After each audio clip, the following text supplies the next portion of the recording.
എനിക്കത് ഏറ്റെടുക്കാൻ ധൈര്യം ഉണ്ടായിരുന്നില്ല കേട്ടോ. ഒരുപാട് ഓർഡറുകൾ കിട്ടാൻ കാരണമായ ഒരു ഡ്രസ്സിൻ്റെ കഥ പറയാം കേട്ടോ. അത്യാവശ്യം സ്പെൻഡ് ചെയ്തിട്ടുണ്ട് കേട്ടോ. അതൊക്കെ വാങ്ങിച്ചത് അത്യാവശ്യം റേറ്റ് ആയിട്ടുണ്ടായിരുന്നു. Hi hello, welcome back to my channel made about stitching. ഇന്നത്തെ വീഡിയോയിൽ എനിക്ക് ഒരുപാട് ഓർഡറുകൾ കിട്ടാൻ കാരണമായ ഒരു ഡ്രസ്സിൻ്റെ കഥ പറയാം കേട്ടോ. ഞാൻ പ്രൊഫഷണലായിട്ട് സ്റ്റിച്ചിങ് പഠിച്ച ആളല്ല.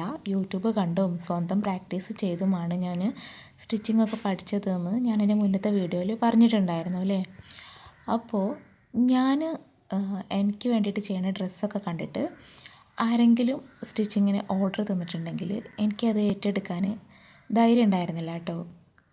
ഞാനൊട്ടും കോൺഫിഡൻ്റ് ആയിരുന്നില്ല. എനിക്ക് ഭയങ്കര പേടിയായിരുന്നു. പക്ഷേ ഞാൻ കിഡ്സ് വെയർ ചെയ്യായിരുന്നു കേട്ടോ. കിഡ്സിന് വേണ്ടിയിട്ടുള്ള ഏത് ഡ്രസ്സും എന്ത് ഫ്രോക്ക് വേണമെങ്കിലും ഏത് മോഡലിൽ വേണമെങ്കിലും ചെയ്യാനായിട്ട് ഞാൻ റെഡി ആയിരുന്നേ. മെർമെയ്ഡ് തീമിൽ ചെയ്തെടുത്തിട്ടുള്ള ഒരു ബർത്ത്ഡേ ഫ്രോക്കാണ് കേട്ടോ ഇത്. പിന്നെ ഈ കോട്ട് സെറ്റ് ഞാൻ എൻ്റെ സിസ്റ്ററിൻ്റെ മോന് വേണ്ടി ചെയ്തിട്ടുള്ളതാണ്. ഇത് ഞാൻ തന്നെ ചെയ്തതാണ് കേട്ടോ. ഇതൊക്കെ ഞാൻ യൂട്യൂബ് നോക്കി പഠിച്ചതാണ്. അങ്ങനെ കിഡ്സിന് വേണ്ടിയിട്ട് എന്ത് വന്നാലും ഞാൻ ചെയ്യും. ലേഡീസിന് വേണ്ടിയിട്ട് എൻ്റെ അടുത്ത് ആരെങ്കിലും ചോദിച്ചാൽ എനിക്കത് ഏറ്റെടുക്കാൻ ധൈര്യം ഉണ്ടായിരുന്നില്ല കേട്ടോ. അങ്ങനെ ഇരിക്കുമ്പോഴാണ് എൻ്റെ അയൽവാസിയായിട്ടുള്ളൊരു കുട്ടി ഒരു ഓർഡർ തന്നത് കേട്ടോ. അവൾ ഞാൻ മുൻപ് ചെയ്ത വർക്കൊന്നും കണ്ടിട്ടൊന്നുമില്ല. ഞാനിങ്ങനെ എന്തോ സ്റ്റിച്ച് ചെയ്യുന്ന മാത്രമേ അവൾക്ക് അറിയുണ്ടായിരുന്നുള്ളൂ. ഞാൻ ചെയ്തൊരു വർക്ക് അവൾ കണ്ടിട്ടുണ്ടായിരുന്നില്ല. പക്ഷേ എന്നിലുണ്ടായിരുന്നൊരു വിശ്വാസം കൊണ്ട് മാത്രം അവൾ എനിക്കൊരു ഓർഡർ തന്നു. അവൾക്ക് ഒരു 16 പാനൽ അനാർക്കലി ആട്ടോ ചെയ്യാനായിട്ടുണ്ടായിരുന്നത്. അതിന് വേണ്ട മെറ്റീരിയലും മറ്റ് ലേസും കാര്യങ്ങളും എല്ലാം അവൾ തന്നെ വാങ്ങിച്ചുകൊണ്ട് വരുമായിരുന്നു കേട്ടോ. അത്യാവശ്യം സ്പെൻഡ് ചെയ്തിട്ടുണ്ട് കേട്ടോ അവൾ അതൊക്കെ വാങ്ങിച്ചത്. അത്യാവശ്യം റേറ്റ് ആയിട്ടുണ്ടായിരുന്നു എന്നൊക്കെ. അപ്പോൾ ഞാനിങ്ങനെ ഓർക്കുകയും ചെയ്തു, ഇവൾക്ക് ഞാൻ ചെയ്ത വർക്കൊന്നും കണ്ടിട്ടില്ലല്ലോ, പിന്നെ എന്നിലിങ്ങനെ ഒരു വിശ്വാസം വരാൻ കാര്യമെന്നൊക്കെ. അങ്ങനെ ഏതായാലും എനിക്ക് നല്ല പേടി ഉണ്ടായിരുന്നു. പക്ഷേ ഞാൻ ഇനി മുതൽ പുറത്തേക്കൊക്കെ ചെയ്ത് കൊടുക്കണം, ലേഡീസുകാരൊക്കെ ചെയ്യണം എന്നിങ്ങനെ മൈൻഡ് സെറ്റാക്കിക്കൊണ്ടിരിക്കുന്ന ഒരു സമയത്താണ് ഈ ഓർഡർ വന്നിട്ടുണ്ടായിരുന്നത്. അപ്പോൾ പിന്നെ ഞാനത് ഏറ്റെടുക്കുകയും ചെയ്തു കേട്ടോ. അങ്ങനെ ഡ്രസ്സൊക്കെ ഞാൻ ചെയ്തു. അവൾ ട്രയൽ ചെയ്യാൻ വേണ്ടി വന്നിട്ടുണ്ടായിരുന്നു വീട്ടിലേക്ക്. അങ്ങനെ ട്രയലിന് വന്ന സമയത്ത് അവളതിട്ടിട്ട് ഭയങ്കര ഹാപ്പി ആയിട്ട് അവൾ ഇങ്ങനെ പറഞ്ഞുകൊണ്ടേയിരിക്കുക. ഞാൻ എന്താണോ മനസ്സിൽ വിചാരിച്ചത് അത് തന്നെയാണ് ചെയ്തത്, അങ്ങനെ തന്നെ ആയിട്ടുണ്ടെന്ന് ഇങ്ങനെ പറഞ്ഞുകൊണ്ടേയിരിക്കുക കേട്ടോ. അവൾ ഭയങ്കര ഹാപ്പി. അപ്പോൾ ആ ഒരു വാക്ക് എനിക്ക് ഭയങ്കര ആത്മവിശ്വാസമാണ് തന്നിട്ടുണ്ടായിരുന്നത്. ഞാൻ അവളെക്കാളും ഹാപ്പി ആയിരുന്നു. അങ്ങനെ അവൾ ആ ഡ്രസ്സൊക്കെ വാങ്ങിച്ചിട്ട് പോയി. ആ ഫങ്ഷനൊക്കെ അവൾ അതിട്ടിട്ട് പോവുകയൊക്കെ ചെയ്തേ.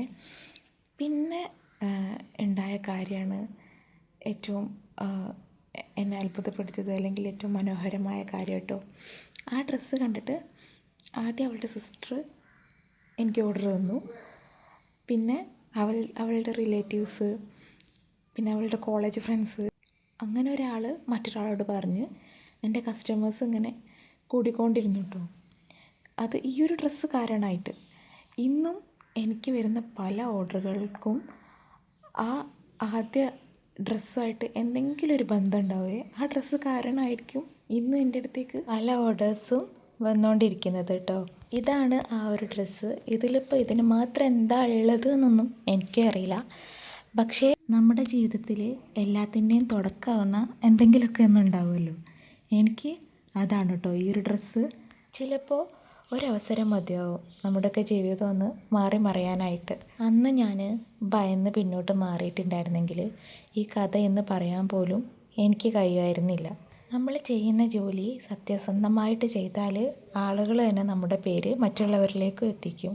അന്ന് ഞാൻ ആ ഒരു ഡ്രസ്സ് മാത്രമല്ല കേട്ടോ തുന്നി ചേർത്തിട്ടുണ്ടായിരുന്നത്, എൻ്റെ ആത്മവിശ്വാസം കൂടിയായിരുന്നു. അന്ന് ആ ഒരു അവസരം സ്വീകരിക്കാൻ ഞാൻ കാണിച്ച ധൈര്യമാണ് കേട്ടോ ഇന്ന് എന്നെ ഈ വഴിയിലേക്ക് എത്തിച്ചത്. അതുകൊണ്ട് തന്നെ ജീവിതത്തിൽ കിട്ടുന്ന ഒരു നല്ല അവസരങ്ങളും ഭയം കാരണം ഒരിക്കലും വിട്ടുകളയരുത്. ചിലപ്പോൾ ആ ഒരു അവസരം തന്നെ നമ്മുടെ ജീവിതം മാറി മറിയാൻ കാരണമായേക്കാം. ഇന്നത്തെ വീഡിയോ ഇഷ്ടമായിട്ടുണ്ടെങ്കിൽ ലൈക്ക് ചെയ്യാൻ മറക്കരുത്.